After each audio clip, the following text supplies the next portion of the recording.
Alors, je vais vous présenter Code Booster, qui est un générateur de partage pour la web. Donc, quand on parle par code, on entend la possibilité de créer, de lire, d'actualiser et de supprimer des éléments. Donc, voici finalement le site que j'ai construit avec CodeBuster. Là, c'est le blog. Donc, mon blog. Donc, ici, là, on peut avoir des informations sur le blog. Alors, voici la partie administration. Donc, je vais me déconnecter pour montrer le mot de passe. Donc, j'ai créé un mot de passe, c'est test@test.fr.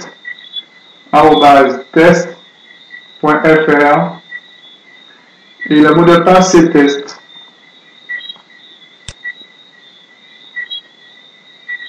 Donc, ici, j'ai limité seulement au module qui concerne le blog, c'est-à-dire poste et catégories, et puis la gestion des bios des os. Donc, par exemple, j'ai créé un nouveau poste. Donc là, c'est la liste des postes. Je vais ajouter un poste. Et puis, je vais écrire, par exemple, bonjour. Alors, entre un caractère pour avoir une catégorie. Donc, il y a un hasard là, on va reprendre ça. Excitationnel. Et puis là, je mets bonjour de code post. Donc là, on peut mettre personnaliser, mettre en gras, mettre des couleurs.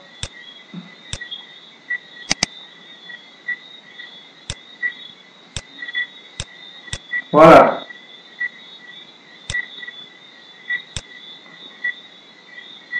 Et là, je vais mettre code post. Contact. Et je peux faire save et seulement quand je les donne. Donc, je vais faire save. Maintenant, je reviens sur mon site. Et voilà. Bonjour. Donc, c'était l'utilisateur test et bonjour de CodeBuster. Donc là, j'ai admin. Alors, même chose pour j'ai fait un module BIOS. Donc là, je vais ajouter un os. Je vais, alors, un type d'os qu'on connaît. On va aller sur Google. Os. Os à point, par exemple. Ok. Os à point. Bon, c'est quel type ça? Ok.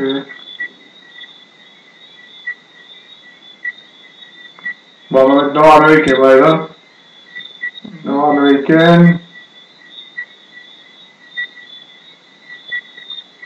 Voilà. Ok.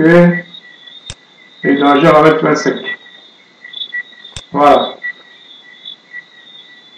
Donc, vous pouvez ajouter, lister tous les os. On peut supprimer là.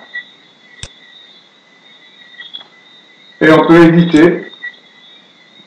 Voilà. Bon, alors si je reviens sur mon site, alors là, j'ai créé Ajax avec polymère.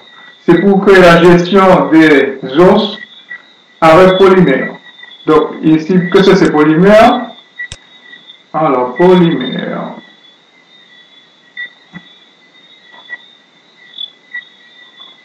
Voilà. Donc, ce qui est bien dans la polymère, c'est qu'il y a, c'est une librairie. Donc, si je tape plutôt polymère component,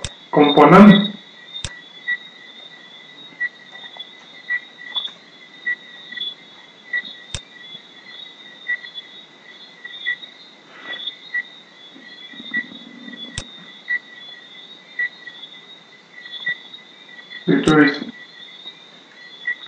Voilà, ici, à ce titre-là, on a toute une suite de composants polymères.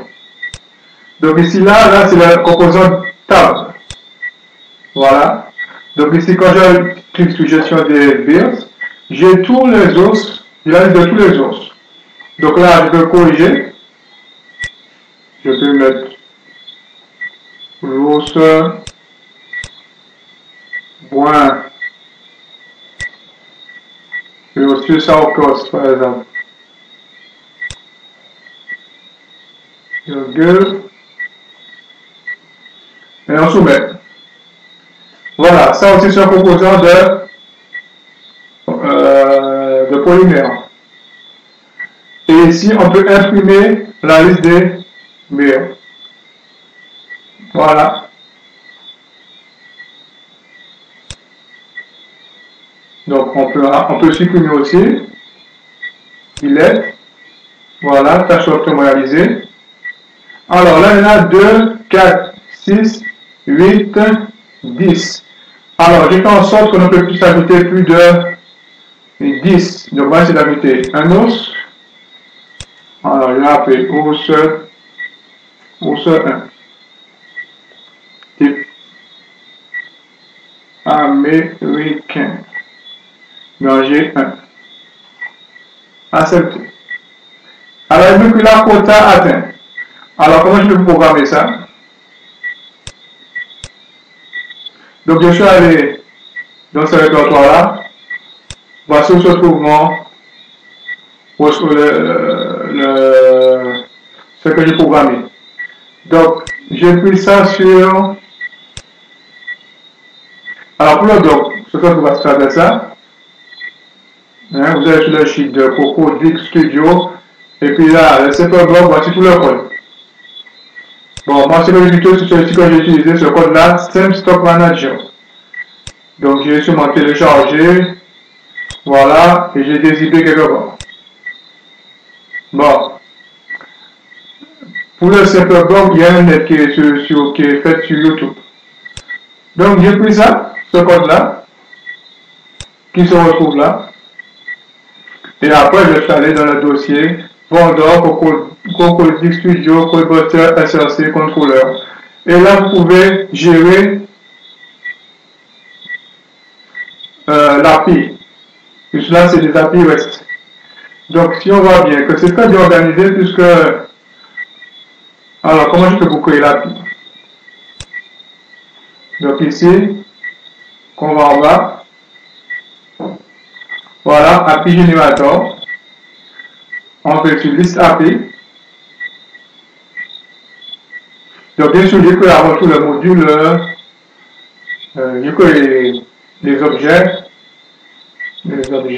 Alors, les objets sont dans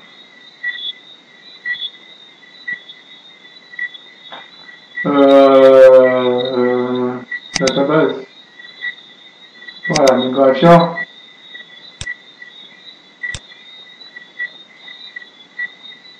Voici la table des os.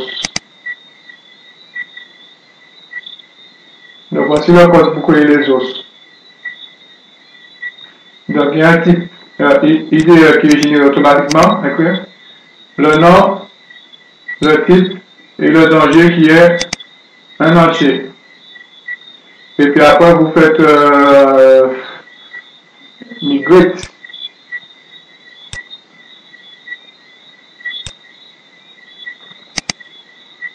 On fait après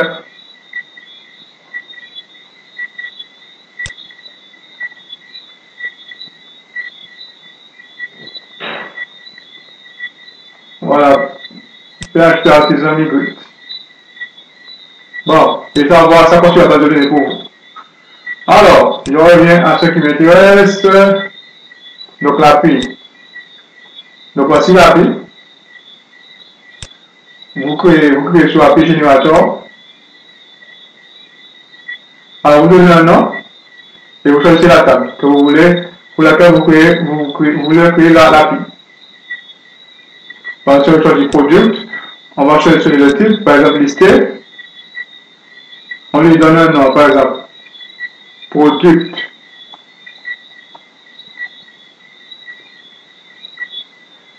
liste. Et là, on choisit tous les champs qu'on veut en retour.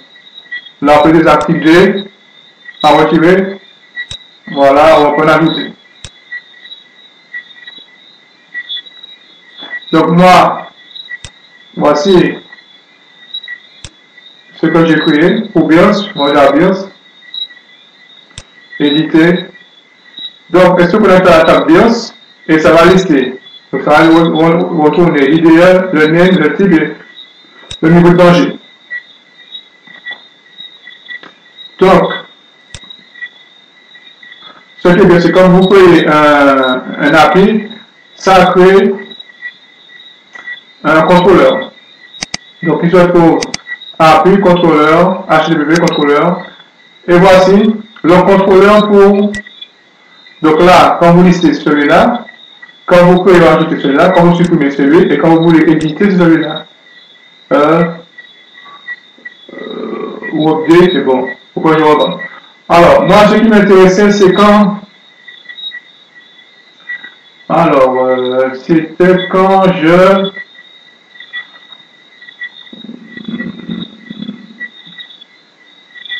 Alors, on va voir le code. Le code, c'est dans public. Ici. C'est 0 pour lumière. Alors. Donc. Alors, quand on soumet, c'est ce que ça fait, la table. Et puis, quand on supprime. Alors, moi, c'est quand j'ajoute. Voilà. Donc, ici, ça va faire l'API BIOS Grid Add. Alors, c'est une erreur. On peut afficher erreur. Et si tout ça se passe bien, on regarde le statut du message. Si c'est 1, eh ben, on peut afficher tâche correctement réalisée. Et s'il y a un problème, on fait afficher le message que l'API retourne. Donc, BIOS Grid. Donc, BIOS Grid, on revient là. C'est ce qui m'intéresse.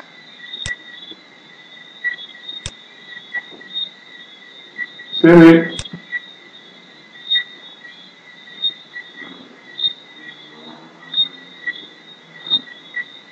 Alors, il n'y a pas d'action qui a été validée. C'est étrange. Bon, en tout cas, ça retourne le nom, le type et le niveau de danger.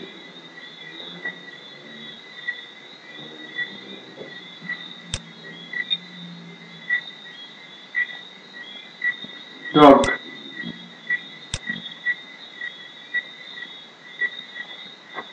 si on fait apparaître le débogueur,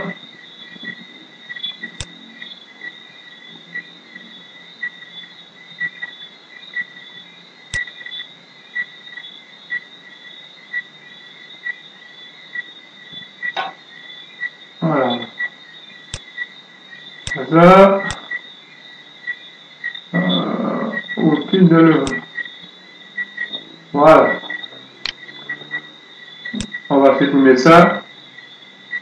On va ouvrir ça. Alors là,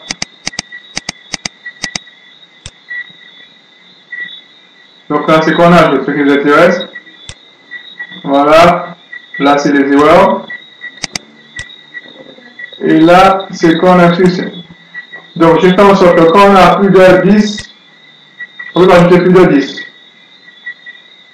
OK, OK et 5. Donc, on est là, on continue. Donc, on retourne. Voilà, j'ai fait un échange quota atteint. Et j'ai retourné à plus statut égale 0. Donc, si on continue, voilà. Donc,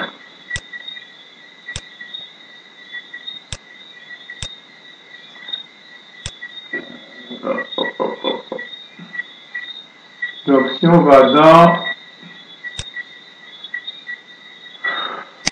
puis HTTP controller. Create an add. Alors, il y a les permanents. Et puis ça fait appel, alors, extend API controller. Donc je vais chercher la classe API controller, là voilà. Ok.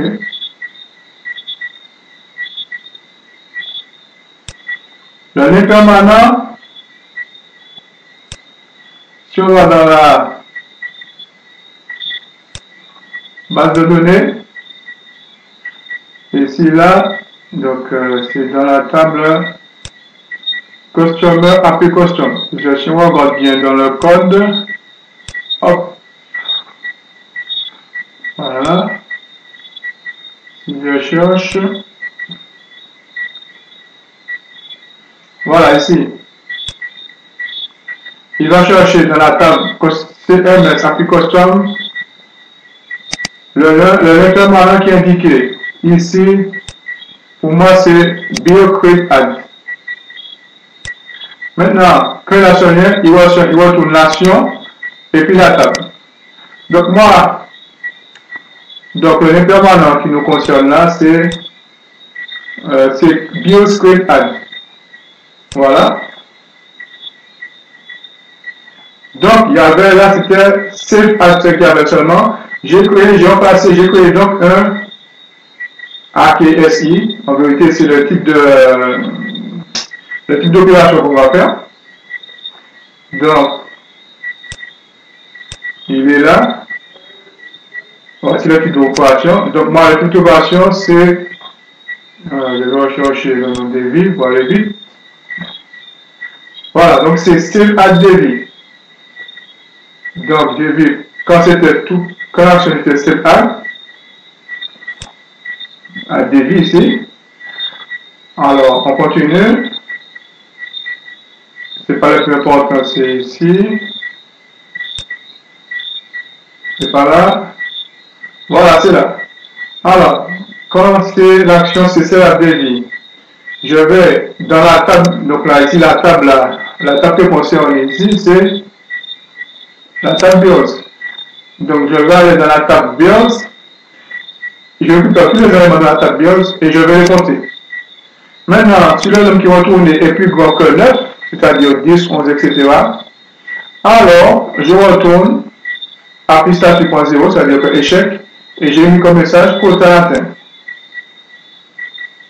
C'est tout, et puis après, si ce n'est pas dans ce cas-là, si c'est pas là, voilà, donc si ce n'est pas dans ce cas-là, je fais en sorte qu'on continue, l'opération continue comme d'habitude. Voilà.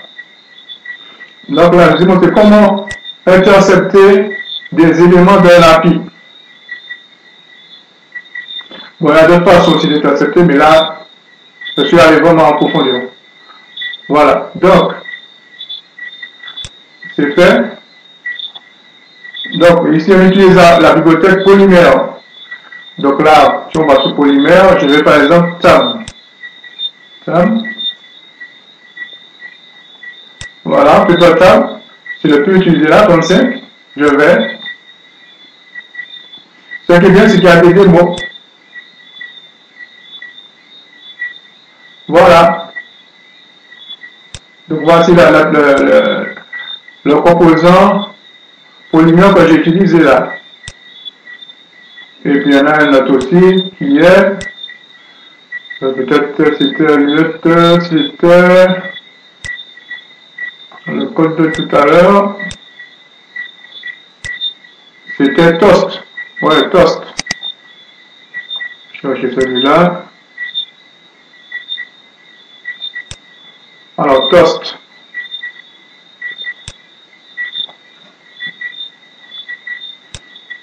Alors voilà, Peter Toast. Démo.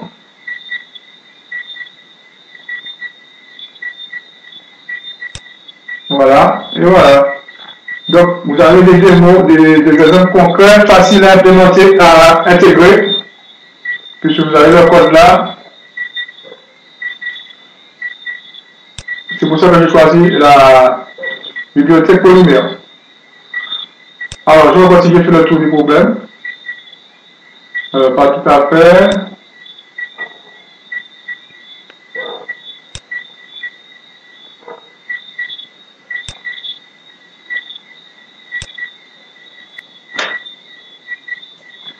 Donc, on va dans la partie administration.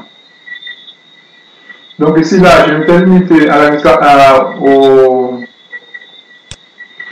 l'utilisateur test. Donc, j'ai vu qu'on pouvait créer et modifier un BIOS. Maintenant, si je sors, bon, les images sont pas validées là, tant mieux parce que je veux pas qu'on envoie trop d'images sur mon serveur. Mais sinon, il y a d'autres démos où les images sont bien gérées. Alors, je vais sortir. Alors, je vais mettre l'utilisateur, le super utilisateur. Codebuster.com. Donc, le mot de passe, je vais le changer, ne vous inquiétez pas.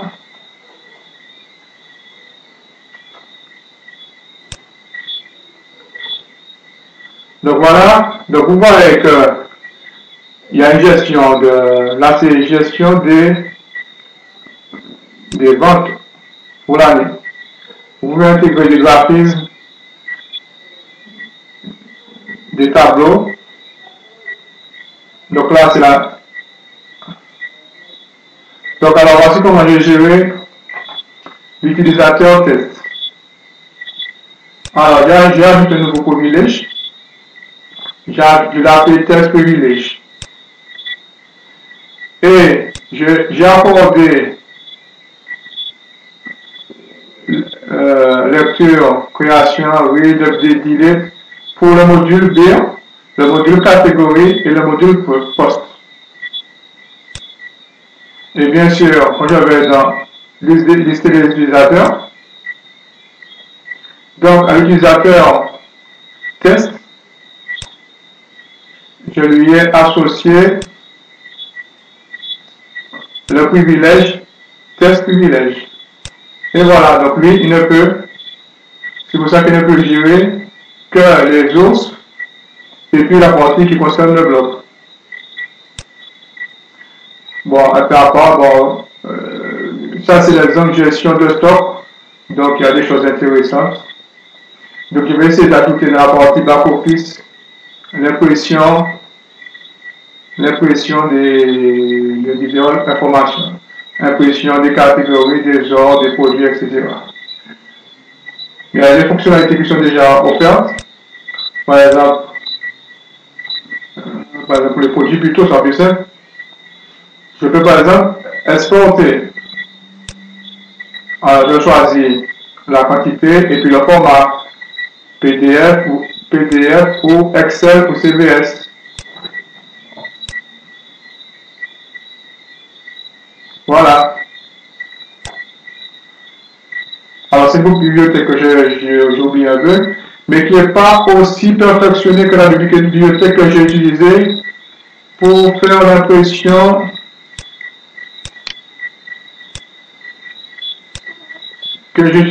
l'impression avec Ajax. La bibliothèque que j'ai utilisée là pour imprimer les bio là, elle est plus évoluée celle-là. Puisque je peux faire des pieds de page, faire des sections, alors que là c'est formalisé. C'est seulement un en-tête et puis une liste. Et puis peut-être un titre là. Et bien sûr, j'ai crypté le code.